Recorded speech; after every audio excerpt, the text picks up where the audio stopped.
What's up, everyone? Evan Jones with you here on the RPAC Rundown podcast. We have another great episode lined up for you.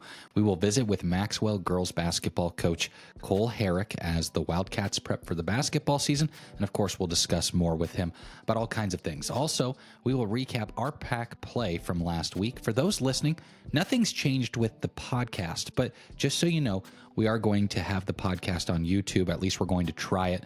So now you can watch some of the episodes. We hope to have a lot more videos, but please be patient with us as we work through the kinks on some of this stuff.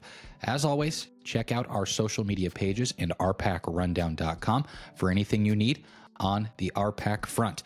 We'll take a break. Of course, the RPAC Rundown podcast is brought to you by a bunch of great sponsors like Arapahoe Rehab and Fitness, Cambridge Supermarket, Webb's Oilfield Service, Cambridge Rehab and Fitness, Onyx Native, C+, JBK Operating LLC, Scouts Recreation, First Central Bank, Cross Diamond Cattle Company, and Prairie Girl Candle Company. We'll take a break. Be right back. You're listening to the RPAC Rundown podcast.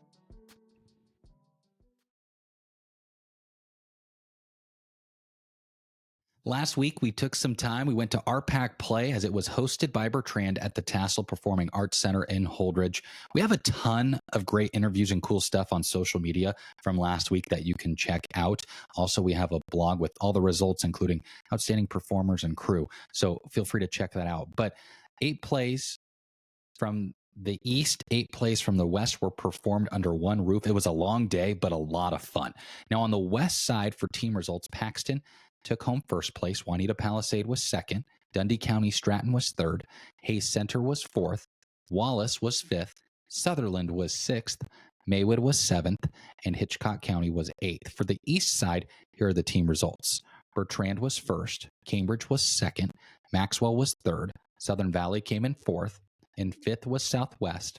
Alma was sixth. Eustis Farnham was seventh. And Elwood was eighth. Coverage of RPAC Play was brought to you by Prairie Girl Candle Company, C+, Farmers National Company, Corey Sedlacek, Real Estate Sales, Hole-in-One Farms, Fine Foods, Lord's Hardware and Furniture, Dayspring Bank, Hardin Agency, Cross Diamond Cattle Company, Medicine Creek Counseling, and Farmers National Company, Lori Harding, Real Estate Sales. We'll take a short break, and then we'll be back to visit with Kole Harrach. He is the head girls basketball coach for the Maxwell Wildcats. You're listening to the RPAC Rundown podcast.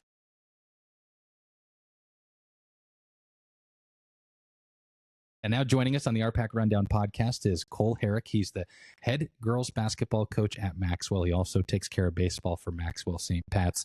Well, Coach, let's talk current basketball season for 2024-2025. You're the head coach now. You had been assistant the last couple of seasons. What has you excited for this season, Coach?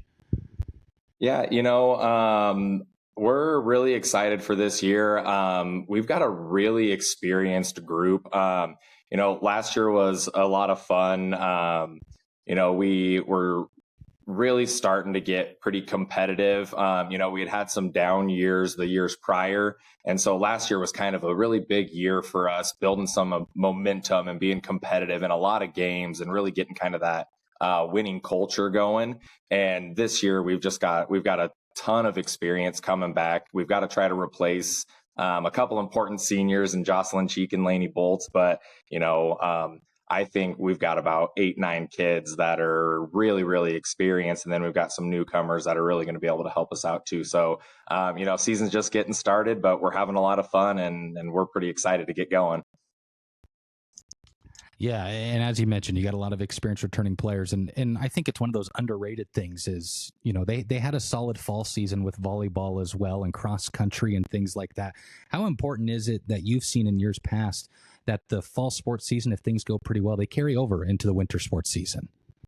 Oh, yeah, for sure. And, I've been at multiple schools and, winning tends to breed winning. And so if you can, see that momentum coming in the fall, it tends to lead through into the winter, and then hopefully then it leads, to some success in the spring as well. And so, they've had 2 pretty successful falls in a row in volleyball. And, I think we're starting to see a turn here at Maxwell with these girls. They're wanting to compete, they're wanting to win. And, I've seen it already here in this first few days of practices with the girls. They're they're ready to win. So it's been good.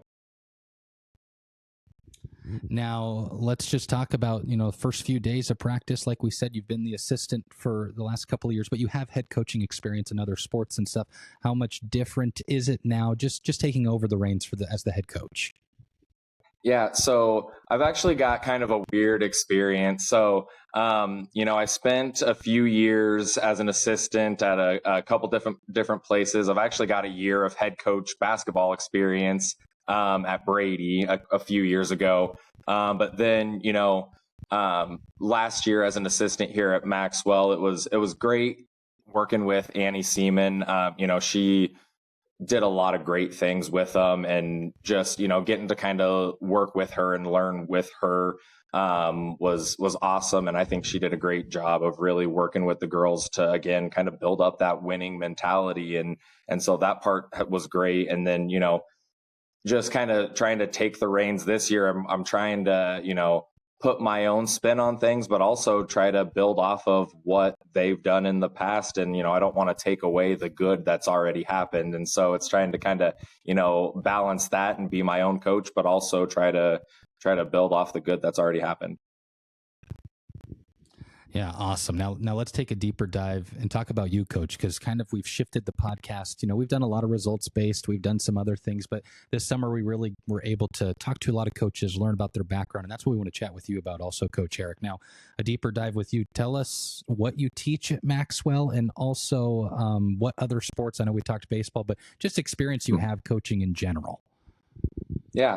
So I currently I'm teaching PE. I teach fifth through ninth grade PE. So I kind of got a mix of elementary, junior high, and high school. I teach junior high and freshman health. And then I've also got some junior high like computers classes, like keyboarding that I do. So that's kind of my teaching. I do a few different things around the building. And then as far as coaching, so basketball's been kind of my passion. So I've been coaching basketball here. This is now my 10th year with different basketball coaching experience. I spent my first 6 years of my career coaching basketball at Lincoln Pius X. So I spent my first 3 years as the freshman girls basketball coach there. And then the next 3 years I was the JV coach. And so that was a ton of fun, working with a lot of really successful teams. And so I learned a lot there. I spent that year in Brady as the head coach. And then I also spent a year at St. Pat's as an assistant coach as well. So that's kind of been my basketball coaching life. When we moved from Lincoln back to this area, I took a job coaching some Legion baseball. My cousin Ryan Jones had been coaching baseball and asked if I wanted to help do some coaching. So I started helping out with that. So I've been the junior Legion coach for 3 years now. And that's kind of how I got back into the baseball world. And now this past spring was my first spring doing Maxwell St. Pat's baseball. Absolutely had a blast doing that with Brad Braithwaite at St. Pat's. We had a lot of fun. Won our first postseason game in program history this spring. So that was great. Little weird part of I don't know if I want to say weird, but a different part of my coaching experience is when I was in Lincoln, I actually spent 6 years coaching tennis as well. So when I started teaching there, one of my coworkers asked if I had any interest in helping with tennis. And I was like, sure, why not? And so I learned a lot about the sport of tennis early on. And I worked with a lot of great tennis players that knew a lot more about tennis than I ever knew. But had a ton of fun and made a lot of lifelong friendships through tennis, doing that too. So coached a lot of sports, done a lot of different things throughout my time, but yeah, it's been a lot of fun. Yeah. And more on a personal level, where did you attend high school, and also where did you go to college at?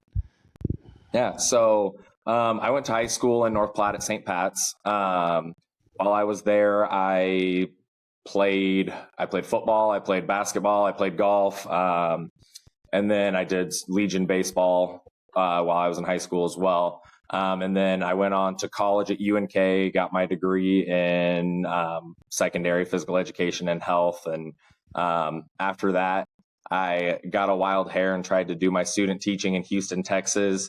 So I spent 6 months in Houston student teaching PE and health. And actually, my PE teacher that I was working with there was the basketball coach. So I got to see a little bit of the basketball world in Texas too. And then Hart was calling me back to Nebraska. So that's when I made the move into teaching and coaching back in Nebraska.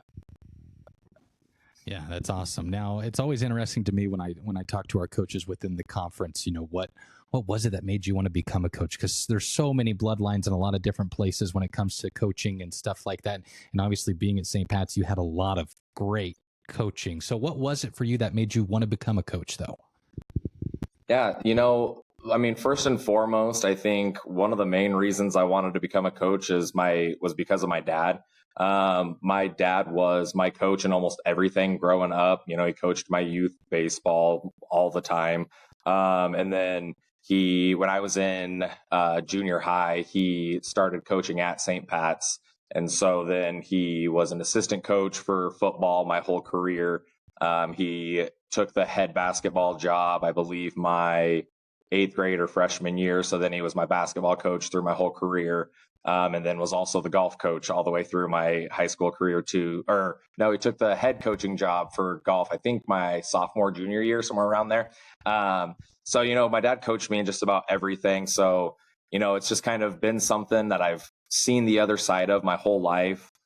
Pretty much the second after my high school basketball career ended, I pretty much knew this is what I'm going to want to do with my life. I knew I wanted to coach basketball. The other stuff kind of came later. I've always loved baseball, but I didn't really have dreams of coaching it until my cousin Ryan approached me about coaching baseball. And, I grew up around baseball. I was the bat boy for Ryan's Legion baseball teams when he was coaching when I was 6 years old. So, it's just something I've been around my whole entire life. I've just been around sports, been around coaching. I've been doing it since I was very, very little. And like you said, I've had a lot of great coaches at St. Pat's, and, I still catch myself saying and doing things that it's man, that was something that Coach Dotson said, when I was going through, or man, that was something that Coach O'Malley said. And it's so I still catch myself where it's yeah, I definitely was molded by a lot of really good coaches. Yeah, that's awesome. And when you said you went to school at St. Pat's, it's gosh, there's so many good ones that have gone through there, which is awesome. But yeah, obviously your dad, a key mentor for you. I think it's always interesting also to discuss maybe, not necessarily a mentor, but an influence at the national level. Are there any coaches at the national level that maybe you look up stuff that they do? They say there's so many resources like YouTube, online, and things like that. But who are some coaches on the national level that you kind of look at what they do and maybe apply it to the way you coach? My favorite college basketball coach is Eric Musselman. Some people love him, hate him. I love the passion and energy he coaches with. I really I watched some of the stuff that he was doing when he was at Nevada, but then when he came to Arkansas, I started picking up on some of his videos kind of around that COVID times. He was really starting to get into social media. And so I was starting to pick up on some of that and just watching the way he is able to motivate his players. And he's in that battle with them. You can see it through the entire 40 minutes of the game. He's riding with his guys, and it's just something that I feel it's something that you can't watch him coach and not feel like you want to go play for somebody like that. So he's somebody that I've always tried to kind of look to as far as what I want to maybe emulate a little bit. I don't quite go as crazy as he does on the sidelines, but something to look after. You should. Maybe you should, Coach. Maybe you should consider it. I'll never forget that tourney run they had coming up. That'll be 3 years ago at Arkansas, because he's at USC now, right, Coach? Is that where he's at? Yep, he is. Yep. Yeah, see, I just will never forget that tournament run when they had, Jalen Williams, and they've got some of those guys who are now in the NBA that are doing some really cool things. So yeah, that's awesome. Eric Musselman being one of them. But let's talk philosophies, and it's not even necessarily something specific to a sport. Maybe just how you approach coaching in general, relationship building. What are some philosophies or things that you really think are important as a coach? Yeah. So, I mean, right there, you just said it, the relationship building. I think that's the most important thing. I've seen it a few times. I don't even know which coaches have said it, but players aren't going to work hard for somebody that they don't think cares about them. And so I really work hard to try to establish good relationships with my players. And I hope that each one of them knows that I do care about them as a player and as a person. And that's something that I've just really tried to establish early on. And I think it was good that, I was able to spend a little bit of time as an assistant here, because I was able to build some of those relationships with the players before having to have that role as the head coach first. So now that I'm in that head coaching role, some of that relationship building has happened a little bit, prior to taking that head coaching job. So, I think that's first and foremost. Kind of the second thing is I think, it's just important that the kids feel that they're respected. And so, I challenge these kids. I expect a lot out of them, but I do try really hard not to be demeaning or anything like that. So am I going to yell at them? Yes. Am I going to specifically target them individually and, call out them and call them awful names? No, that's something that I try very hard to do because, I think as we get super competitive, we can get very angry, but I think, it's important that they feel they feel respected. If they don't feel respected and they don't feel you care about them, they're not going to want to work hard for you. So just as a coach, those are kind of my two big principles. And then I think kind of a third one is just to try to make things fun. We do a lot of really difficult stuff and, we've had 3 days of practices and I've been throwing a ton of information at them. And so their brains have been fried right now. And so today we ended with a drill that was just a little bit of competition, but a little bit of fun. And so we talked about why we end with a drill like that. We end with it. So we were working hard, we're competing with each other, but we're having a little bit of fun at the end of it. And I just think that that's something that's really important too, is that they remember that it's a game and it's something that we should have fun with. Yeah, and I think that's crucial, obviously, to have fun. But just like you said, there's a big difference between, respecting a kid and yelling at them. And a lot of times when a coach is loud, they're not yelling at the kid, they're coaching the kid hard. And I think if you're just outside looking in, you're like, why is that coach yelling at him? Not. They're coaching the kid hard. Right. It's very rare that you see the negative side of that. It happens, the negative stuff will happen, but very rarely as a coach, they're just coaching someone hard. And I think that's awesome that you recognize that it is a fine line that you have to really walk as a coach. But yeah, that's cool. So for you, I love this question and hate this question at the same time, because there's always the fear of leaving someone out. But just off the top of your head, and maybe you wrote down who are some of the top athletes, not even necessarily by skill, but hard work or whatever, that you've had the opportunity to coach? Who are some of the top athletes? Yeah, so that is something, it's hard because, I spent 6 years at Pius X, who's had a ton of great athletes come through that building. And I was lucky. I mean, I lucked into being there at the right time. So, I don't know, just a little background story. I kind of was looking for a teaching job, couldn't find one, and saw that Pius was hiring a PE teacher. And I was like, I don't know anything about this school. I'm going to apply to it, and got the job. They asked if I wanted to coach freshman girls basketball. I was like, sure, why not? I guess I'll coach girls basketball. Didn't know that they had just come off the 2015 Class B state championship, and Maddie Simon was graduating and going to play at Nebraska. So I lucked into literally the perfect time. I went through a run of just great athletes. We won back-to-back state championships, and on those teams, we had the best point guard in the state at the time, Jill Ashoff, who's now playing at UNK. She makes passes that I've never seen anybody ever be able to make, and just has a competitive fire like nobody you've ever seen. Obviously, you can't talk about top athletes without talking about Alexis Markowski. I got a row seat to watching her break pretty much every record in the book at Pius. So, you say top athletes I've coached, but really I didn't do a whole lot of coaching there. I pretty much sat there and took stats and had a front row seat to watching them play. So those teams, we won 2 state championships with those two kids kind of leading the way. But what people don't realize when you look back at those teams is our best defender that kind of held that team together, Miriam Miller. She went to Hastings College and was a dual sport athlete, and she is winning all sorts of volleyball awards right now. But she started out playing both basketball and volleyball at Hastings College. And then you go down the bench of that team, and you've got Maddie Reiling, who she played Division I softball, and you've got a Grace Drever who went to Notre Dame and was playing rugby. And so, I could just go on and name after name after name of basketball players who went on to play college basketball, went on to play college other sports. Even when in the tennis world, coached a kid, Jace Woida.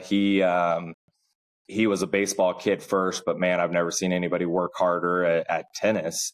And, he wasn't the best tennis player, but he worked his way up to, being one of our most important players by the end of his career.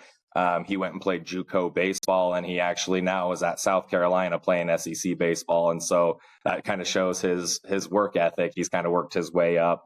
So my time at Pius, again, I was just blessed to see a lot of talent.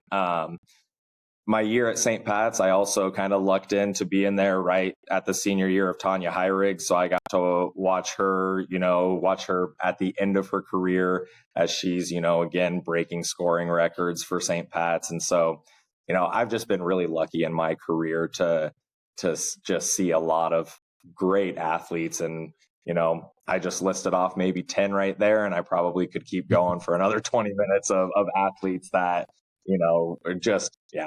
it's just been a lot of great talent and work ethic, like you said. Mm-hmm. Yeah. That's awesome. Now, like you said, you have a lot of experience as a coach, but coaches, just like players, they're wanting to improve. They want to do things. What's something you do, Coach Harrach, to maybe work on your craft? Yeah. So, I was telling you that I follow like Eric Musselman on social media. So I'm really big on just trying to take bits and pieces whenever I can. So I try to follow as many coaching things on different forms of social media, and I'll pick up quotes or drills or plays, whenever I can.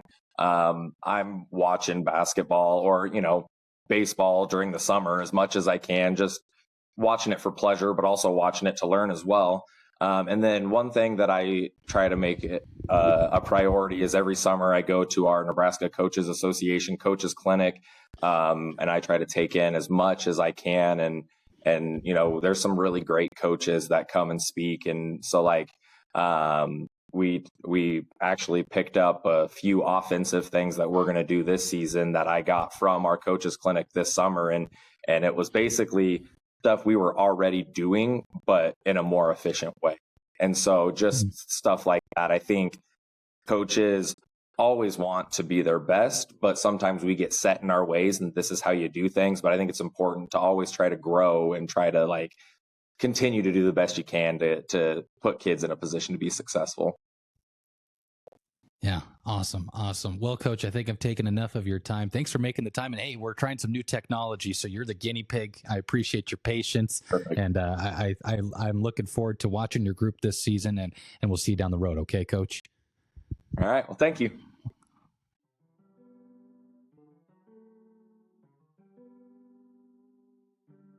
Many thanks to head coach of the Maxwell Wildcats girls basketball team, Kole Harrach, for joining us on the RPAC Rundown podcast. Had a lot of fun talking with him.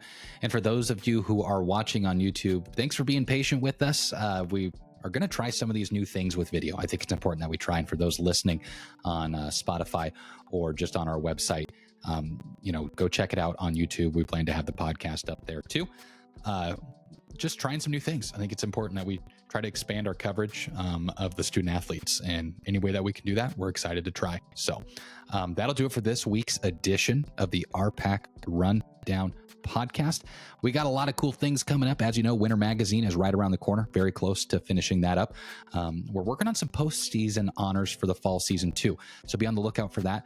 That's going to be a bit of a trial thing for us, doing some postseason honors, but we're really looking forward to getting that out there for you guys to check out. Hey, thanks for tuning in this week. We'll visit next week. See ya.